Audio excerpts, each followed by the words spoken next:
The morning sun rose over the golden fields of New Pyongyang, casting long shadows across the wheat that swayed in the gentle breeze. Daewon stood at the edge of his farm, dirt under his fingernails, and sweat already forming on his brow despite the early hour. He had been awake since before dawn, checking the irrigation systems and preparing for the harvest that would come in 2 weeks. His son Juan worked beside him, learning the careful balance of patience and timing that farming demanded. "Father, there are ships landing near the town center," Juan said, pointing toward the cluster of buildings that marked their small colony's main settlement. 3 sleek vessels descended through the atmosphere, their hulls gleaming with a metallic sheen that seemed almost alive in the sunlight. Daewon wiped his hands on his work pants and nodded. The Krithian delegation. Governor Taemin mentioned they would arrive today. He had heard about the visit weeks ago during the colony council meeting. The Krithian Empire wanted to establish trade relations with the human settlements in this sector. It was supposed to be a routine diplomatic mission, nothing that would concern a simple farmer. By midday, the entire colony had gathered for the welcoming feast. Tables were set up in the town square, loaded with bread, roasted vegetables, and the best preserved meats the colonists could offer. Daewon attended with his wife Bora and Juan, wearing their cleanest clothes, though they still looked plain compared to the formal attire of the government officials present. The Krithians emerged from their ships like walking monuments to power. They stood nearly 7 feet tall, with scales that shimmered in shades of deep green and bronze. Their eyes were golden and piercing, set in angular faces that seemed carved from stone. Ambassador Velthar led the group, moving with measured grace. But it was Commander Tarvek who drew every eye. The commander of the Royal Guard wore armor that seemed ceremonial, yet threatening, with markings that suggested countless battles won. Governor Taemin gave a nervous speech about friendship and mutual prosperity. Ambassador Velthar responded with diplomatic words that sounded rehearsed and distant. But it was during the meal that things began to turn sour.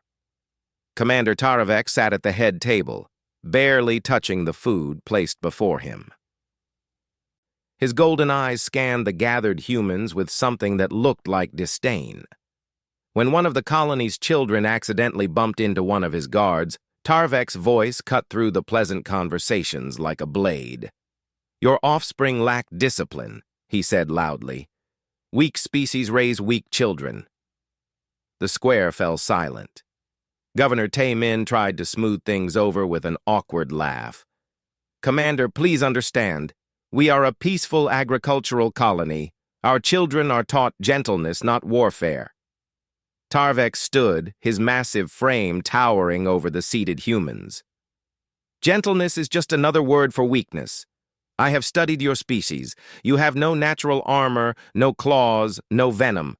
Your strength is pathetic compared to any real warrior race. How you survived long enough to reach the stars is a mystery that insults logic." Several colonists shifted uncomfortably. Daewon felt his jaw tighten, but said nothing. Men like Tarvek existed in every species. The best response was usually no response. But Tarvek was not finished. He walked among the tables, his guards following like shadows. "In the Krithian Empire, strength determines worth. We have conquered 17 systems because we are superior. You humans speak of equality and cooperation, but these are the philosophies of those too weak to dominate." Ambassador Velthar finally spoke, his voice carrying a note of warning. "Commander, perhaps we should focus on the diplomatic purpose of our visit." Tarvek ignored him. He stopped in front of Daewon's table, looking down at the farmer with barely concealed contempt. "You there? You have the build of someone who works with your hands. Labor suited for the inferior. Tell me, human, have you ever fought for anything in your life, or do you simply dig in the dirt and hope stronger beings allow you to survive?" Daewon met the commander's golden eyes calmly. I grow food that feeds my family and my community. That's worth fighting for. But I don't need to fight to prove it. Tarvek laughed, a harsh sound that made several colonists flinch. Spoken like a true coward, hiding behind philosophy. He turned to address the entire square. This is why humans will never be equal partners in galactic civilization. You lack the warrior spirit. You are farmers and merchants, useful perhaps, but never worthy of true respect. Juan, sitting beside his father, spoke up with the boldness of youth. Being strong doesn't make you right. It just makes you a bully. The temperature in the square seemed to drop 10 degrees. Tarvek turned slowly to face the teenage boy, his expression transforming into something dangerous. What did you say, child? Bora put her hand on Juan's shoulder, but the boy continued. I said you're acting like a bully. You come here as a guest and insult everyone. That's not strength. That's just being mean. Tarvek's hand moved to the ceremonial blade at his belt. Ambassador Velthar stepped forward quickly. Commander, he is a child. This is not appropriate. But Tarvek was beyond diplomatic concerns now. His pride had been challenged, and in Krithian culture, such challenges demanded response. The child speaks with his father's cowardice. Very well, I invoke Kal Shen, the ancient right of challenge. I will prove Krithian superiority over human weakness in single combat. He pointed directly at Daewon. You, farmer, I challenge you to unarmed combat. When I defeat you in front of your people, perhaps your son will learn the price of a disrespectful tongue. The square erupted in whispers and gasps. Governor Taemin rushed forward, his face pale. Commander, please, this is completely unnecessary. The boy meant no real offense. Let us resolve this peacefully. Tarvek's smile was cruel. In Krithian culture, Kal Shen cannot be withdrawn once spoken. The farmer must either accept or be declared honorless before all witnesses. And if he is honorless, then his words and his son's words have no value. I will be free to respond to the insult as I see fit. The implication was clear. If Daewon refused, Tarvek would have cultural justification to punish Juan for the perceived disrespect. The commander had engineered a trap with the precision of someone who had done this before. Daewon stood slowly, his chair scraping against the ground. He was not a tall man, and standing before Tarvek, the difference in their sizes was almost comical. Where the Krithian was a mountain of muscle and scale, Daewon was lean and weathered from years of farm work. His hands were strong from honest labor, but he had no armor, no warrior's build, no intimidating presence. I accept your challenge, Daewon said quietly. Bora grabbed his arm. Daewon, no, you can't. He looked at his wife, then at his son, then back at the Krithian commander. I can't let him threaten our boy. I can't let him think we'll bow to intimidation.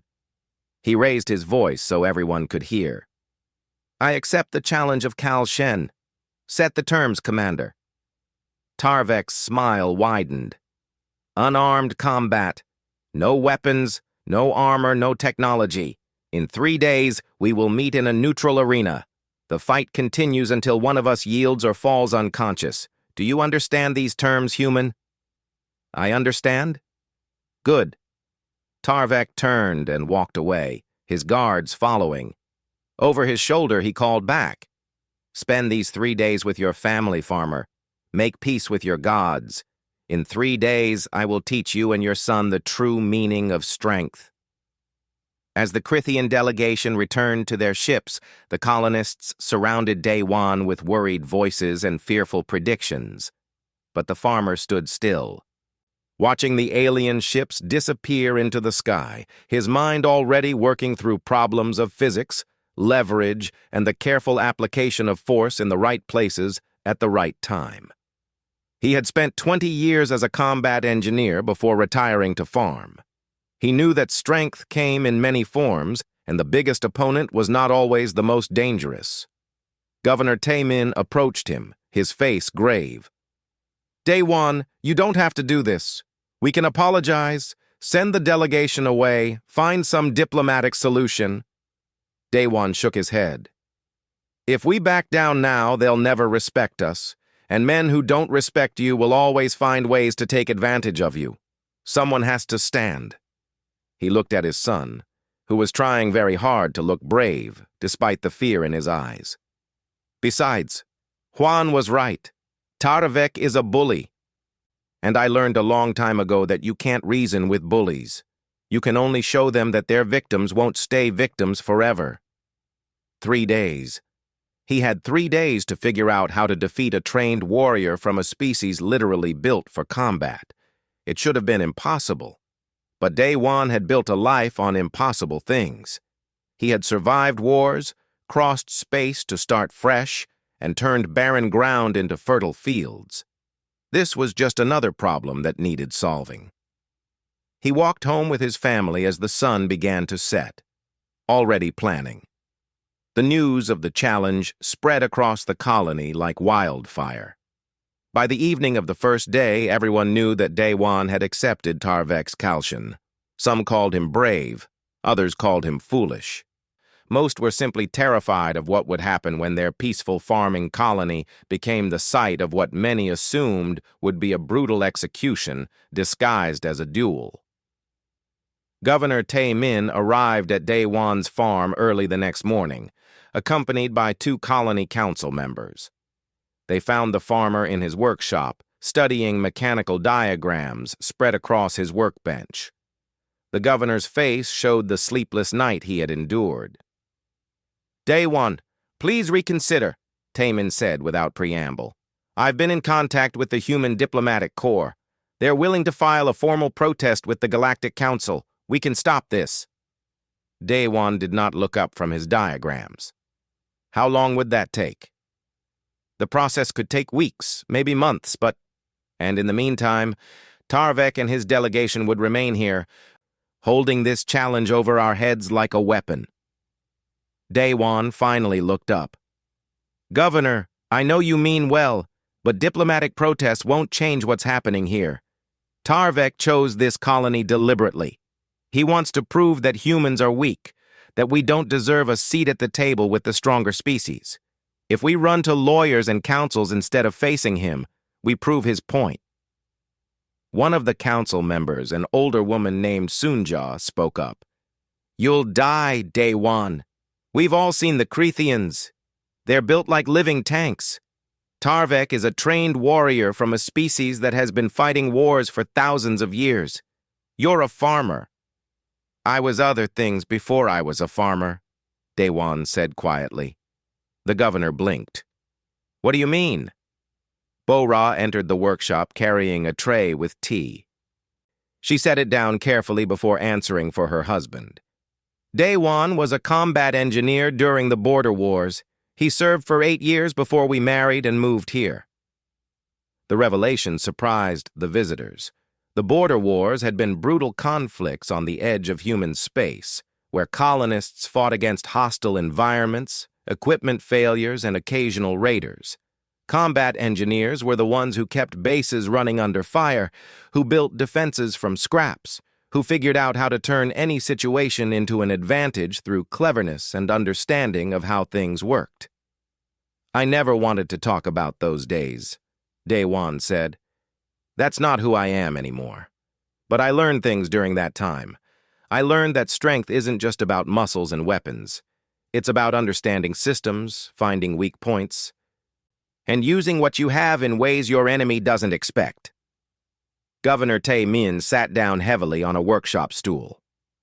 Even so, Tarvek has every advantage. Size, strength, training, natural armor. What could you possibly do?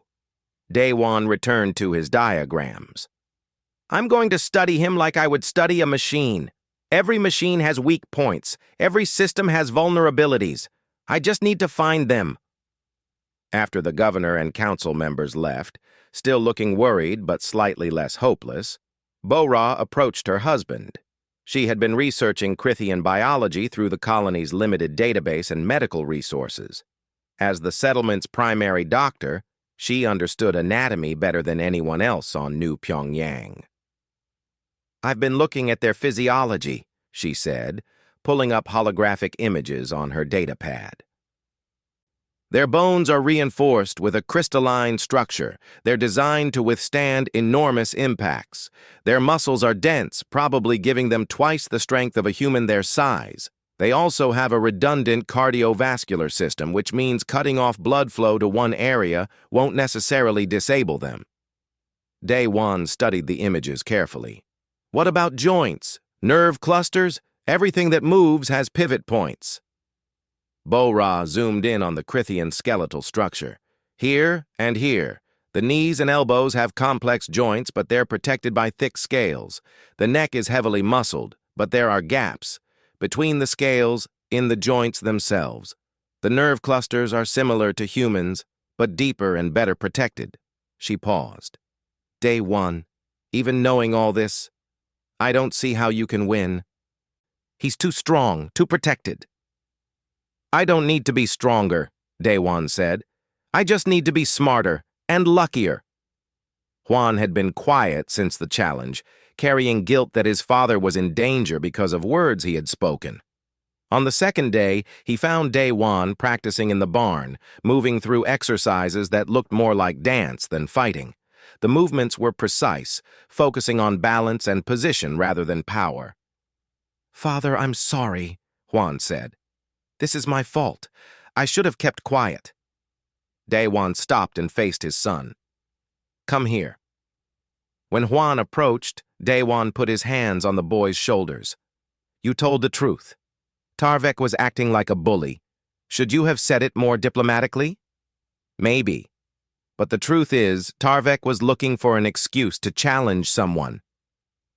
If it hadn't been your words, it would have been something else. He wanted this confrontation." "Why?" "Because he's afraid." Daewon saw the confusion on his son's face and continued. "Think about it. The Krithian Empire has always relied on intimidation and superior strength.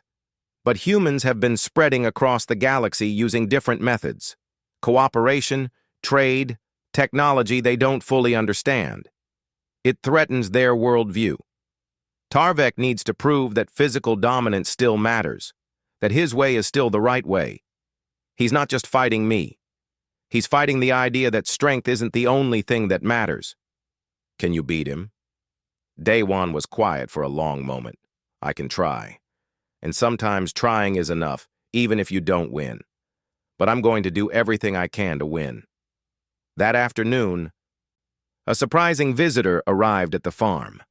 An elderly Krithian named Kirmala, who served as an advisor to Ambassador Velthar, approached slowly with his hands visible in a gesture of peace. His scales were faded with age, and he moved with the careful precision of someone whose body no longer obeyed with the vigor of youth. "May I speak with you, Daewon of the humans?" Kirmala asked in accented but clear human speech. Daewon gestured to a bench near his workshop. "You're welcome here, Elder." Kirmala sat with a sigh of relief. "I come against the wishes of my commander, but I must speak. Kalshen is an ancient tradition among my people, but it has been corrupted over the centuries. Once, it was a way to resolve disputes between equals. Now, warriors like Tarvek use it to demonstrate dominance over those they consider inferior. Why are you telling me this?" "Because I am ashamed," the old Krithian said simply. "I have watched my people become bullies in the name of strength. We mistake cruelty for power, dominance for respect. When Ambassador Velthar learned of Tarvek's challenge, he was furious, but even an ambassador cannot override the invocation of Kalshen once spoken. Our culture binds us." He looked at Daewon with golden eyes that held deep sadness. "I do not expect you to win. Tarvek is among the finest warriors of our generation, but I hope you know that not all Krithians agree with what is happening here." "That means more than you might think," Daewon said. Kirmala stood to leave, then paused. "One thing more. Tarvek is arrogant. He has never lost a challenge because he relies on his strength and his opponent's fear. He does not believe you are capable of surprising him. That may be the only advantage you have. Use it well. After the elder left, Daiwan returned to his preparations with renewed focus. He studied the diagrams Bo-Ra had provided. He practiced movements that emphasized leverage over strength, and he thought through scenarios with the careful methodology of an engineer solving a complex problem. Jinseo, the colony's self-defense instructor, visited on the second evening. He was a former military hand-to-hand combat trainer who had taught basic defensive techniques to colonists who wanted to learn. When he saw what Daiwan was practicing, he frowned. "Those movements won't generate enough force to hurt a Crithian," Jinseo observed. "I'm not trying to hurt him," Daiwan replied. "I'm trying to make him hurt himself." Jinseo watched for a while longer, then understanding dawned on his face. "You're going to use his strength against him, redirecting instead of blocking, moving him off balance instead of matching his power. It's the only strategy that makes sense. I can't win a direct confrontation.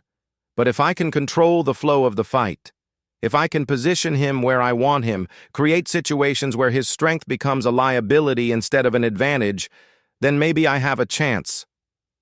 "It's a good theory," Jinseo admitted. "But theory and practice are different things. When you're actually in that arena, facing something that can break you in half, fear will make you forget everything you've planned." Daiwan nodded. "I know. That's why I'm not going to think of him as something to be afraid of. He's just a problem to solve, like fixing a broken harvester or clearing a blocked irrigation line. If I let emotion control me, I lose. So I won't." On the third morning, Daiwan woke before dawn as he always did. He went through his usual routine, checking the farm systems, ensuring everything was prepared for the weeks ahead regardless of what happened later that day. Bo-Ra watched him from the kitchen window, marveling at his calm. When he came inside for breakfast, she asked, "How are you so peaceful?" "I'm not," Daiwan admitted, sitting down at their small table. "I'm terrified, but I learned during the war that fear is useful if you don't let it control you. Fear keeps you alert, makes you careful. It's only destructive when it makes you freeze or run." "I can't freeze, and I won't run. So I'm going to let the fear sharpen my focus instead." Juan joined them, his eyes red from a night without sleep. The family ate together in silence, savoring what might be their last meal together, though none of them said it aloud. As they finished, Daiwan spoke to his son. "Juan, whatever happens today, I need you to promise me something. Don't let this make you hate. Tarvek is wrong in how he treats others, but hating him or his species won't help anyone. Do you understand?" "I understand, Father." Daiwan stood and embraced his wife and son. "I love you both. Now let's go show them what a human farmer can do." The arena awaited, and with it, a confrontation that would echo far beyond one small colony. The arena was nothing elaborate. The colonists had marked out a large circle in an open field using stones and rope, creating a space roughly 30 meters in diameter. The ground was hard-packed dirt, recently cleared of rocks and debris to prevent accidents. Around the perimeter, hundreds of people had gathered. Every colonist who could walk had come to witness the duel, and they were not alone. Word of the challenge had spread through galactic communication networks with surprising speed. A human farmer challenging an elite Crithian royal guard was unusual enough to attract attention. Several alien species had sent observers, and a Valtheran news correspondent named Kyung-mi had arrived with recording equipment, broadcasting the event to multiple star systems. Daiwan arrived wearing simple clothing. He had no armor, no protective gear, just the plain work shirt and pants he wore on the farm. He had wrapped his hands in cloth to protect his knuckles, but that was his only concession to the violence ahead. He looked small and ordinary, standing at the edge of the circle, a man who seemed more suited to planting seeds than fighting warriors. Tarvek emerged from the Crithian ship like a force of nature. He wore minimal clothing, displaying his muscular, scaled body to full effect. His scales gleamed in the afternoon sun, bronze and green overlapping in patterns that suggested natural armor. He was massive, easily twice Daewon's weight and considerably taller. When he stepped into the arena, the ground seemed to tremble slightly under his feet. Ambassador Velthar stood between them, his face grave. He spoke in a voice that carried across the gathered crowd. "This is Kal Shen, the ancient challenge of strength and honor. The rules are simple. No weapons, no outside interference. The duel continues until one participant yields or falls unconscious. Any killing blow must be stayed at the moment of delivery unless the opponent has shown lethal intent." He paused. "Let it be known that I, as the ranking Crithian representative, oppose this challenge, but our laws are our laws." He stepped back, leaving the two fighters facing each other across the circle. Tarvek smiled, showing teeth designed for tearing meat. "Any last words, farmer?" Daewon did not reply. He simply settled into a balanced stance, his weight evenly distributed, his eyes focused not on Tarvek's face, but on his center of mass. The Crithian took this silence as fear. His smile widened. "I will make this quick, then. A mercy." Without further warning, Tarvek charged. The speed was shocking for something so large. Tarvek crossed the distance between them in seconds, his arm sweeping out in a backhand strike that could have taken Daewon's head off. But Daewon was not there. He had dropped low and moved forward, sliding under the blow and past Tarvek's guard. As he moved, he struck at the back of the Crithian's knee, a precise hit to the joint Bora had identified. It was like punching stone. Tarvek barely seemed to notice. He spun faster than something his size should have been able to, catching Daewon with a follow-up strike that connected solidly. The impact lifted the human off his feet and sent him tumbling across the arena. The crowd gasped. Daewon felt his ribs scream in pain as he rolled to his feet. Nothing was broken yet. But that single hit had done significant damage. He could not afford many more like it. Tarvek advanced methodically now, his initial charge having given him the measure of his opponent. "You are fast for a human, but speed alone will not save you." Daewon said nothing. He was already analyzing. Tarvek's strength was overwhelming, but the Crithian strikes were powerful rather than precise. He fought like someone who had never needed to worry about efficiency because raw power had always been enough. That was exploitable. The second exchange came quickly. Tarvek launched a combination of strikes, each one capable of ending the fight. Daewon avoided the first two completely, redirected the third with an angle that sent the Crithian's arm past him rather than through him, and used the fourth to his advantage. As Tarvek committed to a straight punch, Daewon moved inside the arc of the blow, getting close where the Crithian's reach advantage became a liability. He struck 3 times in rapid succession at the nerve cluster in Tarvek's armpit, the soft tissue behind the elbow, and then the base of the throat. None of the strikes were powerful enough to truly hurt the armored warrior, but they were annoying. Tarvek roared and grabbed for Daewon, his hands moving to grapple. If he caught the human, the fight would be over. Daewon dropped to his knees and rolled backward, using Tarvek's forward momentum against him. The Crithian stumbled slightly, off balance for just a moment. It was not much, but Daewon used it. He kicked hard at the inside of Tarvek's ankle, not trying to hurt but to shift position, and when the warrior compensated, Daewon was already moving to his blind side. The pattern continued. Tarvek would attack with overwhelming force, and Daewon would not be where the attacks landed. The human moved like water, flowing around strikes rather than blocking them, creating angles that made the Crithian's power work against his own balance. Every exchange taught Daewon more about his opponent's patterns, his preferences, his habits. But the cost was accumulating. Even glancing blows from something as strong as Tarvek did damage. Daewon's left arm was numb from a strike he had partially deflected. His ribs ached with every breath.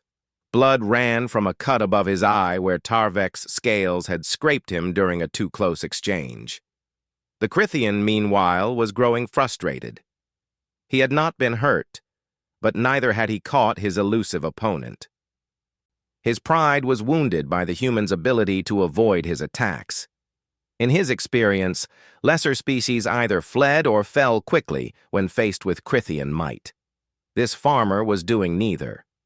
"Stand still and fight!" Tarvek bellowed.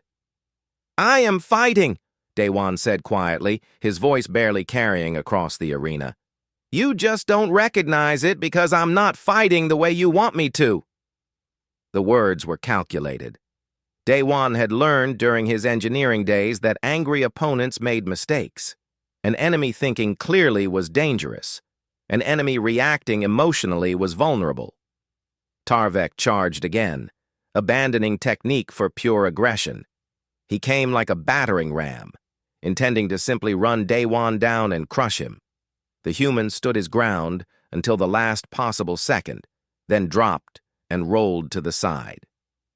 Tarvek's momentum carried him past, and as he went by, Daewon grabbed the Crithian's ankle and pulled in the direction he was already moving.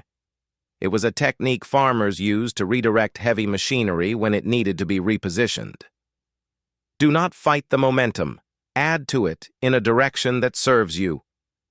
Tarvek stumbled, his balance disrupted by the unexpected pull on his ankle at the exact wrong moment.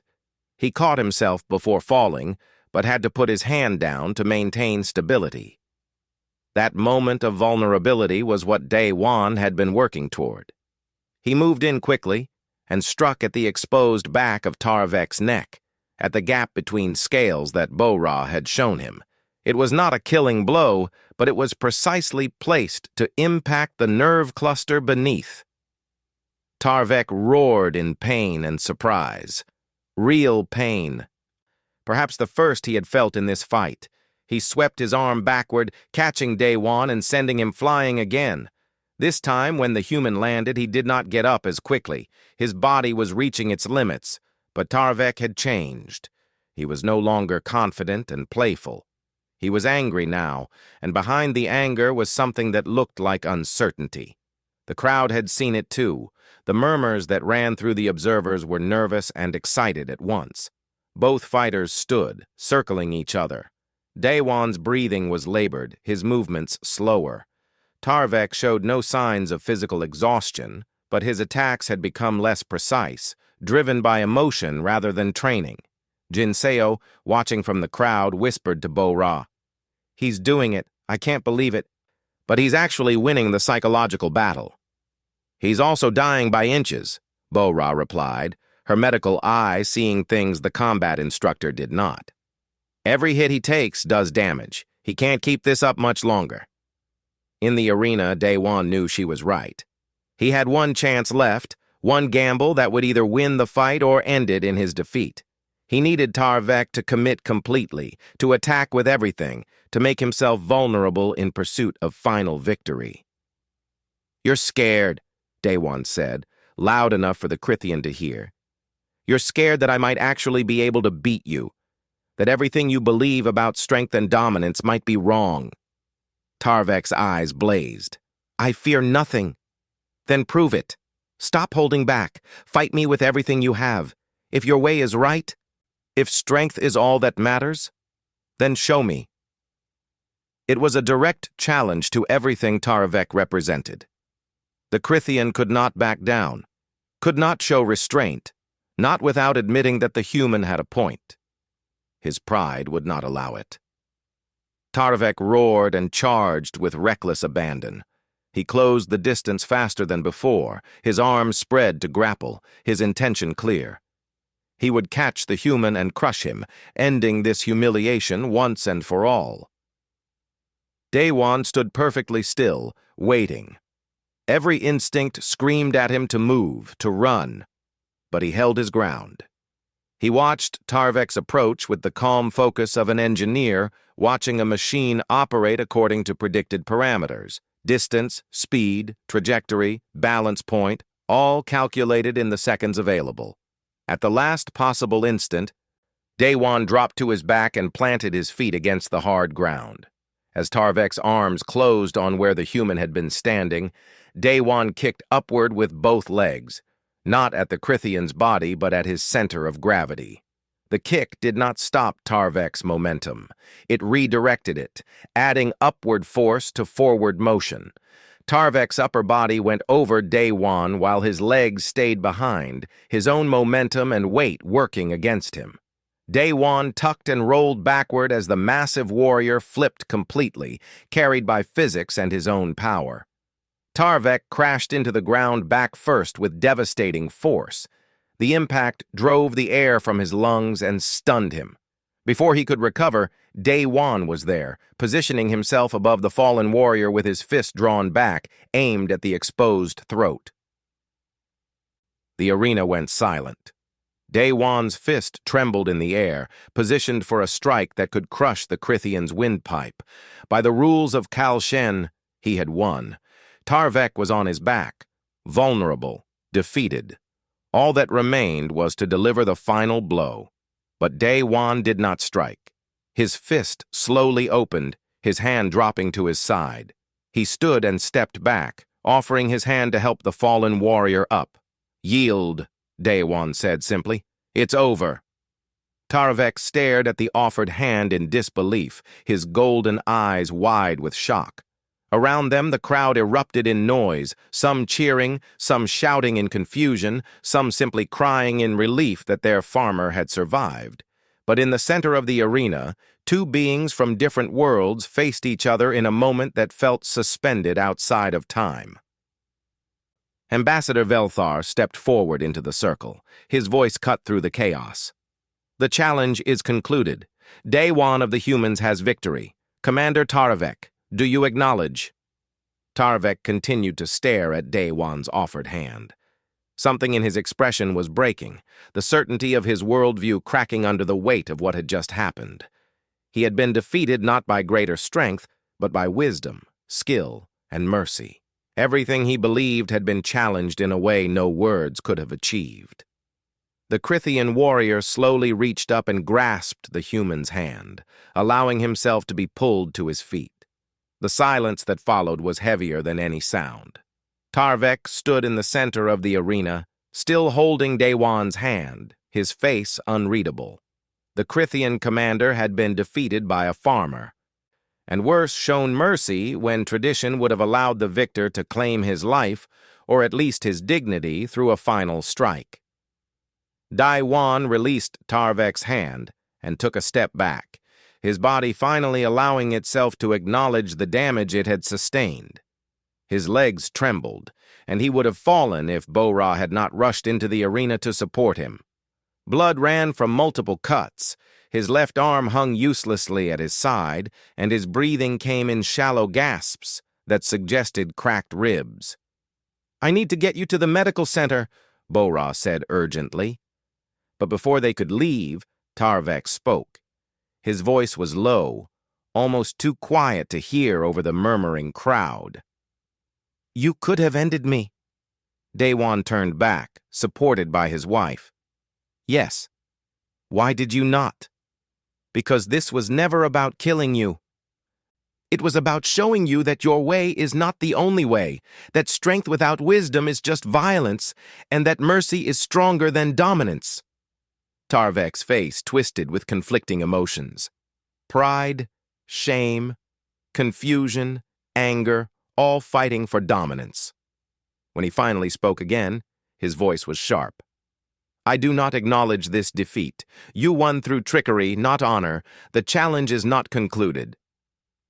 Ambassador Velthar strode into the circle, his scales rigid with anger. "Commander, you speak madness. The challenge was witnessed by hundreds. You fell. You were vulnerable. The human offered mercy. By every tradition of Kal Shen, he has won. He did not fight with strength. He used deception, avoided direct confrontation, made me defeat myself. This is not the warrior's way." "No," Velthar said coldly. "It is not. It is something better, something we have forgotten in our pride." He turned to address the gathered crowd, his voice carrying clearly.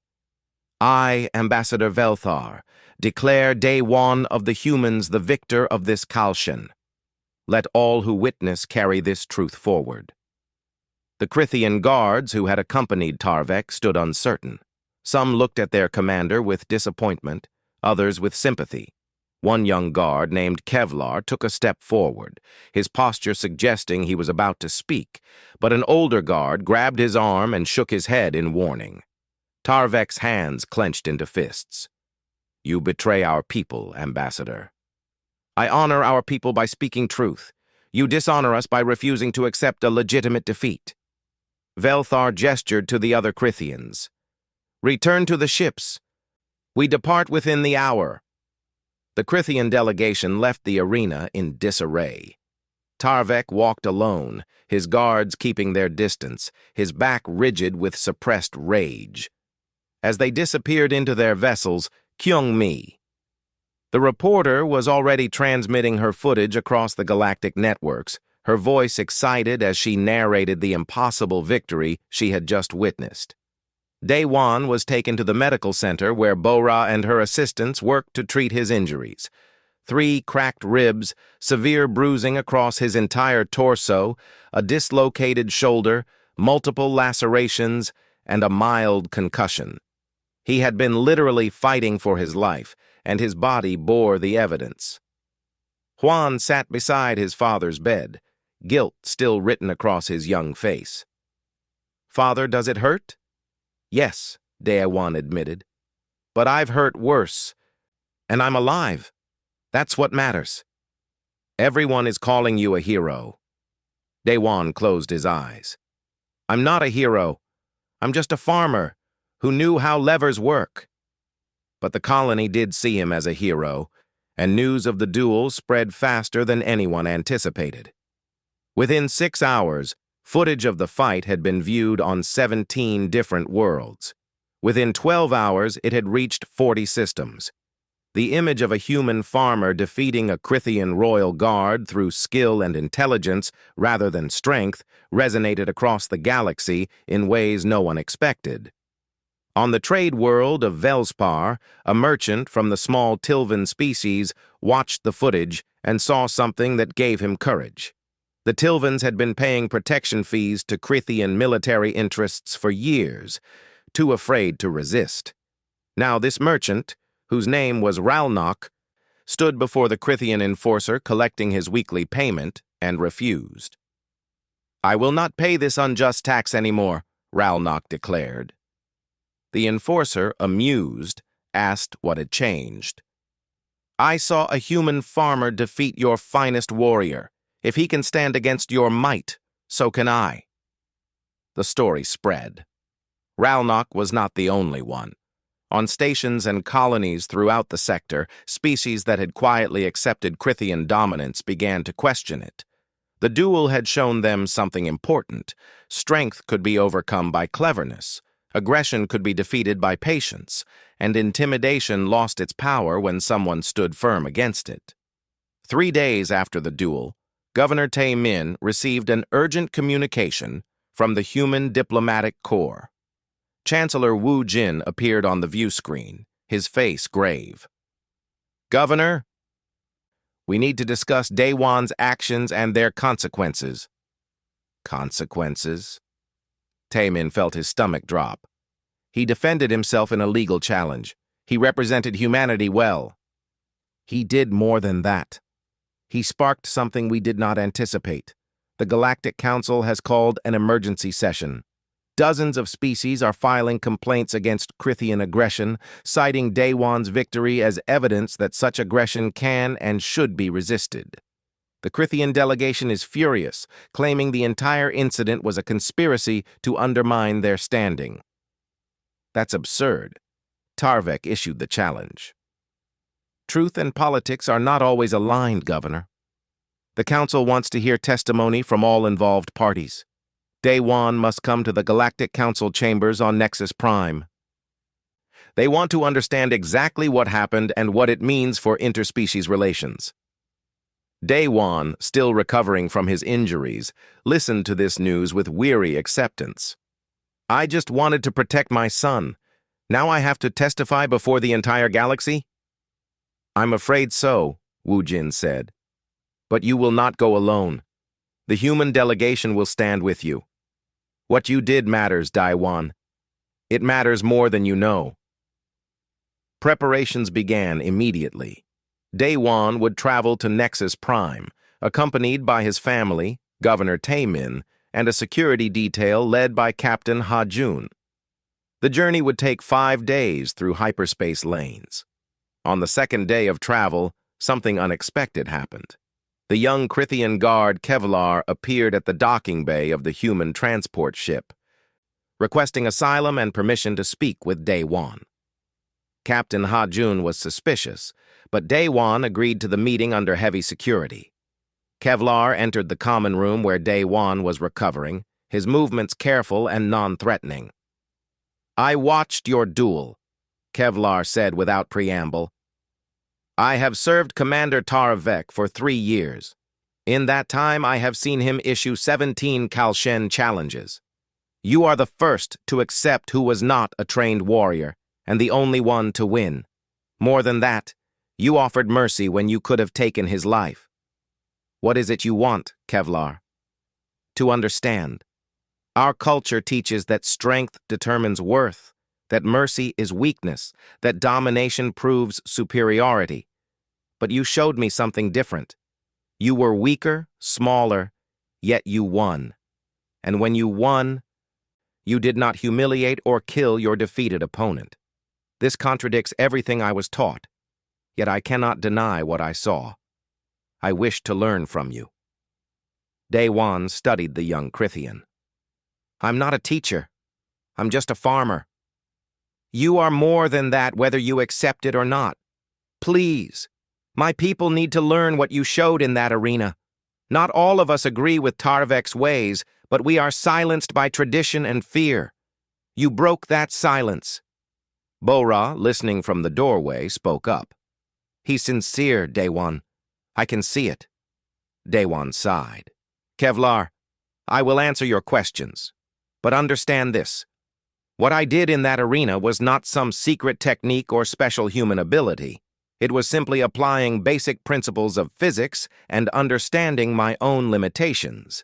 Any species could learn this. The real question is whether your people are willing to question their assumptions about what makes someone strong. Kevlar bowed his head in respect. That is exactly the question I am trying to answer. Meanwhile, aboard the Krithian flagship that had departed New Pyongyang, Tarvek was not accepting defeat gracefully. He met in secret with his most loyal guards, including Sub-Commander Ralketh, and expressed his growing rage. This cannot stand, Tarvek said. Our empire has been built on the foundation of strength.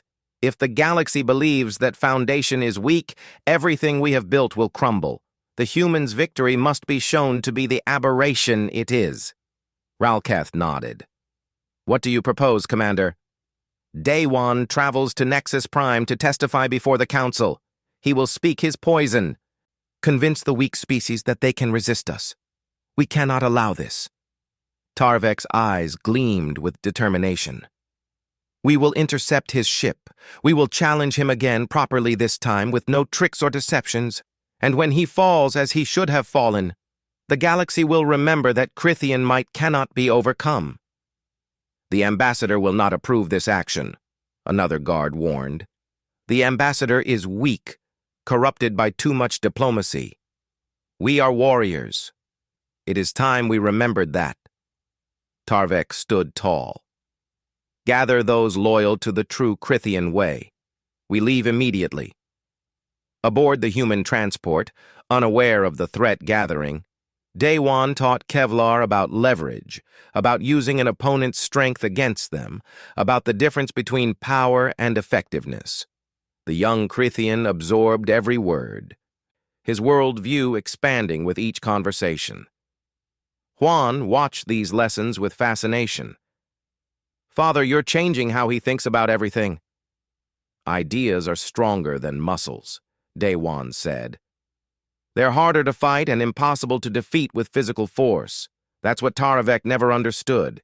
He thought the duel was about strength.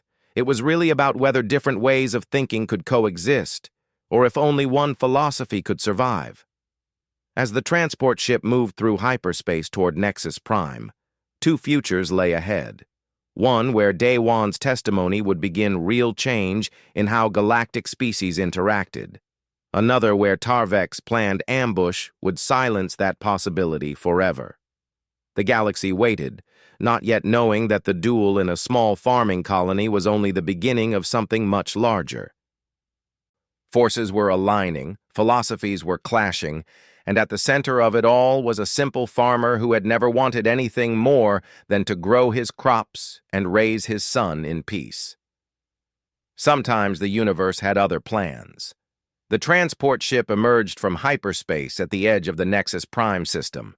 The massive space station that served as the Galactic Council's headquarters hung in orbit around a gas giant, its structure gleaming like a small artificial moon. Thousands of ships from hundreds of species moved in carefully controlled patterns around it, representing the full diversity of galactic civilization. Captain Ha-Jun reviewed the security protocols one final time. "We dock in 2 hours. Once aboard the station, you will be under Council protection. No one can harm you there without facing immediate legal consequences." Daewon nodded, though his attention was focused on Nexus Prime growing larger in the viewport. He had never imagined seeing the center of galactic government. He had certainly never imagined testifying there. Kevlar stood nearby, his presence officially listed as a defector seeking asylum. The young Krithian had learned much during the journey, but he looked nervous now. "Commander Taravek will not allow this testimony to proceed unchallenged. He has too much pride. Too much to lose." "The council chambers are protected," Captain Ha-Jun said. "Even Tarvek would not dare attack there." Kevlar's expression suggested he was not so certain. The warning came too late. As the transport ship moved through the outer system toward the station, 3 Krithian military vessels dropped out of hyperspace directly in their path. The lead ship immediately sent a transmission that appeared on all screens. Tarvek's face filled the display, his expression cold with determination. "Human transport vessel you carry Daewon, who claims victory over me through deception. I invoke Kalshan once more. He will face me in honorable combat, or I will board your ship and take him by force. You have 1 hour to comply." Captain Ha-Jun immediately sent distress signals to the Council station and activated all defensive systems. This is insanity. He is violating a dozen galactic laws. Governor Taemin was already trying to establish communication channels with any authority who would listen. The Council's security forces were scrambling, but they were too far away to intercept in time. The Krithian ships had positioned themselves perfectly to intercept any escape attempt. Bora gripped Daewon's arm. "You cannot fight him again. You are still injured. You barely survived the first time." "I know," Daewon said quietly. He looked at his wife, his son, then at the Krithian ships blocking their path. "But if I refuse, he will attack this ship. People will die. Not just me, but everyone aboard. I cannot let that happen." Juan stepped forward, his young face showing the same determination his father had displayed in the arena. "Then we fight with you. All of us." "No," Daewon said firmly. "This is not your battle." "You made it ours when you stood for us," Governor Taemin said. "We will not abandon you now." A new voice cut through the discussion. Counselor Nara, the human representative to the Galactic Council, appeared on the communication screen. Her face was tight with anger and concern. "Daewon, the Council is convening an emergency session right now. Hold position. Do not engage Tarvek. That is an order." "He will attack this ship if I refuse," Daewon replied. "Let him. We are documenting everything. If he attacks a civilian vessel in Council space, the consequences for the Krithian Empire will be severe." But Tarvek was beyond caring about consequences. His transmission came again. 30 minutes, human. Accept my challenge or face my wrath. Aboard the Crithian flagship, Sub-Commander Ralketh approached Tarvek with concern. Commander, Ambassador Velthar has sent word. He orders us to stand down immediately. The Empire disavows this action. Tarvek's laugh was bitter. The Empire has grown weak. We were once conquerors. Now we are diplomats begging for trade agreements. I will restore our honor, with or without official approval. Some of the guards looked uncertain. They had followed Tarvek out of loyalty and belief in traditional values, but attacking civilian vessels in council space was beyond even their understanding of honor. The young guard who had questioned before spoke up again. Commander, this is wrong. We are becoming exactly what the humans said we were, bullies who use strength to terrify the weak. Tarvek struck the speaker, sending him sprawling. One more word of dissent and I will throw you into space myself. We are warriors, not philosophers. The human embarrassed us before the galaxy. That shame must be answered. Inside the human transport, Day Wan made his decision. Captain Hajun, I am going to accept the challenge, but I need you to record everything that happens. If I fall, the galaxy must see that I faced him knowing what it would cost. Maybe that will mean something. And if you win? Bo-Ra asked. Then maybe we can finally talk about changing how we all treat each other. Kevlar stepped forward. I will stand with you. Daiwan looked at the young Crithian. This is not your fight. Yes, it is. Tarvek represents the old way, the way that made me ashamed of my own people. You represent something new. If I am to truly change, I must stand for that change when it matters most. Captain Hajun sent the reply to Tarvek. Day One accepts your challenge, but it will be witnessed by the entire galaxy. We are broadcasting everything. The location chosen was a cargo bay on an abandoned mining station midway between the ships, neutral ground where both parties could meet.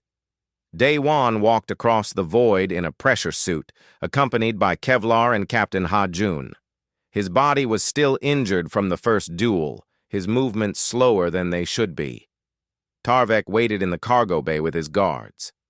The space was large and empty, with only the hard metal floor and the watching cameras. Millions were already tuning in to the broadcast, the drama of a rematch drawing even more attention than the original duel. But as Day One entered the bay, something unexpected happened. Ambassador Velthar appeared from a council shuttle that had been racing to intercept. The elderly Crithian advisor Kirmala was with him, along with a full diplomatic security team. This ends now, Commander, Velthar declared. I order you to stand down in the name of the Crithian Empire. Tarvek's response was to strike his own ambassador, sending Velthar to the ground. The galaxy watching through the broadcasts gasped. A Crithian commander had just assaulted his own ambassador in front of countless witnesses. The political implications were staggering. I no longer serve an empire that has forgotten strength, Tarvek announced. I serve honor, tradition, the old ways. This human will fall, and the galaxy will remember what it means to challenge Crithian might. But as Tarvek advanced toward Day One, his guards began to falter. One by one, they stepped away from their commander. Even Ralketh, who had been loyal until now, shook his head. No, Commander, this is not honor. This is madness. Tarvek found himself alone, abandoned by his own warriors. His expression twisted with rage and desperation. Cowards! All of you! Then I will do this myself! He charged at Day One with murderous intent. But this time the human was not alone either. Kevlar stepped forward, placing himself between Tarvek and Day One. Other guards moved to restrain their former commander, and when Tarvek fought back, he found himself facing not one opponent, but many. The brief struggle ended with Tarvek on the ground, held by his own people, his strength finally meaningless in the face of united opposition. Ambassador Velthar stood, his face bruised but his voice steady. "Commander Tarvek, you are hereby stripped of rank and charged with assault on a diplomatic official, illegal military action, and attempted murder of a civilian. You will be transported to the Council for judgment." The cargo bay fell silent except for Tarvek's heavy breathing. The mighty warrior who had seemed unstoppable was now just another criminal facing justice. Day-Wan approached slowly, looking down at the fallen Krithian. "I am sorry it came to this." Tarvek's eyes met his, filled with confusion and defeat. "Why? Why do you pity me? I tried to kill you." "Because you are a victim of your own culture's worst aspects. You were taught that strength was everything, that domination proved worth, that mercy was weakness. Those teachings made you into something bitter and afraid. I pity anyone who lives in that much fear." The words broke something in Tarvek. The warrior who had seemed so confident, so certain of his superiority, began to weep. It was a shocking sight. This massive, scaled warrior crying like a child who had finally understood how lost he had become. Within hours, Day-Wan was in the Galactic Council chambers, a massive amphitheater where representatives from hundreds of species gathered to debate policy and law. He stood at the central podium, tiny compared to the grand scale of the space, speaking into recording devices that would carry his words across the galaxy. "I am not a politician," Day-Wan began. "I am not a warrior, despite what some might think after watching my duel with Commander Tarvek. I am a farmer. I grow food. I raise my son. I live quietly on a colony world most of you have never heard of. But I have learned something important, both during my years as an engineer and my years working the land." He paused, gathering his thoughts. Strength comes in many forms. The strength to grow food that feeds communities. The strength to build systems that work efficiently. The strength to stand up to bullies. The strength to show mercy when you have every right to strike. These are all equal to the strength of muscles and weapons, perhaps more important because they build rather than destroy. Elder Matriarch Sulvena, an ancient being who had witnessed centuries of galactic politics, leaned forward in her seat. "You propose that we should value all forms of strength equally? I propose that we should stop measuring worth by the ability to dominate others. Commander Tarvek believed his species was superior because they were physically stronger. But when forced to fight without that advantage, when facing an opponent who used different methods, his strength meant nothing. This is the lesson. No single advantage makes one being superior to another. We all have different strengths. True civilization comes from recognizing and valuing those differences." Counselor Nara stood. "The human delegation wishes to propose new legislation based on these principles. We call it the Pyongyang Accord, named for the colony where this lesson was first demonstrated." The proposed laws were comprehensive, addressing issues that had plagued galactic relations for centuries. No species could use military threats to coerce others into unfavorable agreements. Challenges like Kalshen must be voluntary without coercion or threat. Victory through mercy would be recognized as more honorable than victory through dominance. Smaller civilizations would receive protections from exploitation by stronger ones. Economic and diplomatic strength would be valued equally with military might in council deliberations. The debate lasted 3 days. Some species, particularly those who had benefited from the old power structures, opposed the changes. Others, especially smaller species who had lived under the threat of stronger neighbors, supported them enthusiastically. On the final day, Ambassador Velthar himself spoke in favor of the accord. His face still bore bruises from Tarvek's assault, making his testimony even more powerful. "I am Krithian. My species has built an empire on strength and conquest. For generations we believed this made us great. But watching a human farmer defeat our finest warrior through wisdom and then show him mercy taught me something our culture had forgotten. True greatness comes not from how many you can defeat, but from how many you can lift up. The Krithian Empire supports the Pyongyang Accord. It is time we learn to be great in new ways. The vote was not unanimous, but it was decisive. The Pyongyang Accord passed into galactic law, fundamentally changing how species interacted with each other. It would take years to fully implement, and there would be resistance, but the foundation had been laid for a different kind of civilization. After the vote, Daewon stood on an observation deck looking out at the stars. Hwan joined him, followed by Bo-Ra. They stood together in silence for a long moment. "What happens now?" Hwan asked. "We go home," Daewon said. "The harvest is coming soon and those fields will not tend themselves." "But everything is different now. You changed the galaxy."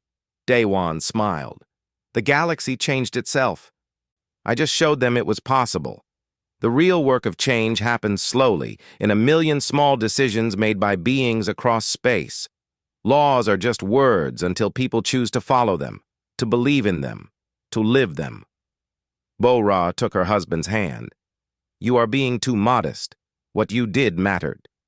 "Maybe, but modesty is good for farmers, keeps you grounded."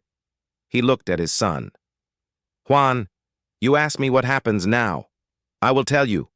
We go home, we plant new crops, we live our lives. And when the day comes that someone else faces a bully who says strength is the only thing that matters, they will remember that a farmer stood his ground and proved that wisdom, patience, and mercy are strength too. That is legacy enough for me." 3 months later, on New Pyongyang, Daewon stood at the edge of his fields, watching the sun rise over golden wheat ready for harvest. The season had been good, and the yield would feed the colony well through winter. It was honest work, satisfying in its simplicity. Kevlar had stayed with them, learning farming and human ways. He worked in the fields now, his powerful Krithian build making some tasks easier, though Daewon kept teaching him that efficiency mattered more than strength. The young alien was learning, slowly but surely. Messages came regularly from across the galaxy, species implementing the new laws, conflicts being resolved through negotiation rather than intimidation, success stories of cooperation between cultures that had once been antagonistic. Change was happening, real change, even if it was gradual. Governor Taemin visited that morning, bringing news from the council. "They want you to come back. Serve as an advisor on interspecies relations. You could make a real difference at the policy level." Daewon shook his head. "I made my difference. Now let others do the same. The galaxy does not need heroes, Governor. It needs ordinary people living their values every day, treating each other with respect, standing firm against injustice when they encounter it. That happens here on farms and in shops and in homes across the galaxy, not in council chambers." As Tae-min left, Hwan approached his father with a question that had clearly been bothering him. "Father, do you think Commander Tarvek learned anything?" "I hope so. He is serving time for his crimes, but I hear he has been meeting with Kirmala, talking about Krithian culture and how it needs to change. Whether he truly understands or is just going through motions, I cannot say. Change is hard, especially when it means admitting you were wrong about fundamental beliefs. Do you forgive him?" Daewon considered the question carefully. "I do not know if forgiveness is mine to give. He did not wrong me personally so much as he wronged his own potential, his own people's future. But I hold no hatred for him. He is a product of his culture's mistakes, and now perhaps he has a chance to help correct them. That is enough." They walked back toward the house where Bo-Ra was preparing breakfast. The smell of cooking food drifted on the morning air, mixing with the scent of ripe wheat. It was a good smell, a smell of home and normalcy and simple pleasures. "Father," Hwan said as they reached the porch, "what will we plant next season?" Daewon smiled. the same smile he had given his son many times before. Something new, always something new. That is how gardens grow, Juan. That is how civilizations grow too. You honor what came before, but you always plant something new for the future. Inside the house, the table was set, and breakfast was ready. The family sat together as they did every morning, grateful for the food, for each other, for the peace they had fought to preserve. Outside, the fields stretched toward the horizon, and above them, the stars held countless worlds where beings were learning that strength came in many forms, and that sometimes the greatest victories were won not by the strongest warrior, but by the wisest heart. The story of the farmer who challenged the universe's assumptions about power had ended. But the story of what came after, of how beings across the galaxy learned to live those lessons, was just beginning. And that story would be written not by heroes, but by ordinary people making extraordinary choices in their everyday lives. Day One finished his breakfast, kissed his wife, hugged his son, and walked out to begin the day's work. The harvest was waiting, and fields did not care about galactic significance. They only cared about patient hands and careful attention. It was good, honest work, and for a farmer, that was enough.